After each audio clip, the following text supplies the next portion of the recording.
Hey heroes, and welcome to this New World video. When you first start your journey in New World, one of the first problems you run into very quickly is becoming encumbered constantly. If you were anything like me, you might have crafted yourself some simple bags when you could, and then at level 60 tried to get some bags with luck or extra pockets, and then never looked at them again. Well, it's time to splash some cash and treat yourself, as there is a new line of bags coming with a Brimstone Sands update in October, and you'll want to get your hands on these.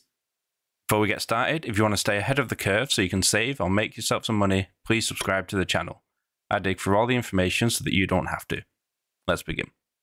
Currently, bags in the game can only be rolled with 3 perks if the gear score is above 470. But with the Brimstone Sands update, our bags can now have 5 perks.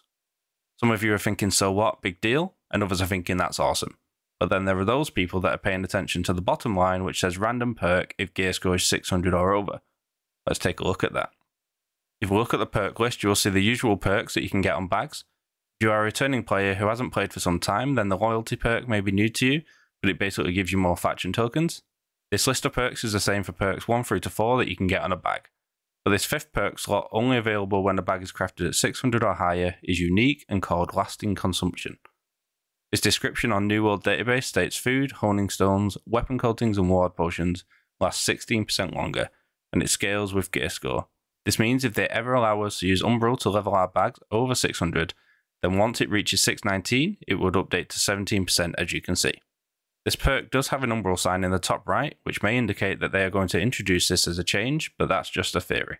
We'll have to test if this stacks once they are available to us, but it seems crazy that they wouldn't if they know that people are now going to be shooting for free 600 gear score bags. With our current highest tier consumables, which all last 40 minutes, 16% on one bag works out at 6.4 minutes. Meaning a total of 46.4 minutes, which doesn't sound like much, but it does mean that would last for one full OPR.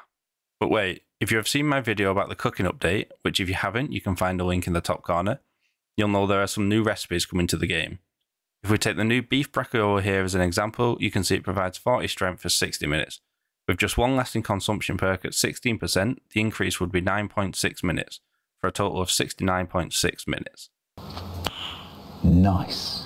With a good group, this is long enough to run most mutators twice before your food runs out. This will make the new foods even more in demand and knock the roasted rabbit meal off the throne for the best single stat food. It is worth noting that if this perk does stack 3 times, then the time would be 88.8 minutes, which is enough for 2 OPRs, 2 to 3 mutators, or a large section of an elite run. What does this mean for the game? If you want to craft your own 600 gear score bags, you will need to get 200 armoring, and you'll want to acquire a full set of armoring clothes, including an earring with armory mastery. You will want to make or buy some spicy cabbage soup for the 15 gear score bonus to armoring. You'll want to keep hold of your craft mods which apply to bags, noting that they did make an update where some of the perks like extra pockets have a much higher chance of rolling at 21%, compared to the burden perks at 2.3%. You will also want to get 3 major armoring trophies, or the materials to make these, which are precision armoring tools for majors, and armor journals for basics. You'll also need to have houses to place these in, and one will need to be in an area that puts up the armoring buff on release. From the faction vendor, you'll need to buy 1 major rune of holding for each bag you're going to craft, and these cost 7,000 faction tokens and 1,500 coins. For each craft, you also need 45 runic leather, 25 phoenix weave, and 10 asmodium, so expect the price of these to increase and start saving now. I'd like to thank you for watching. If you enjoyed the video, please like and subscribe, and let me know what you think of these changes in the comments below. Catch you next time.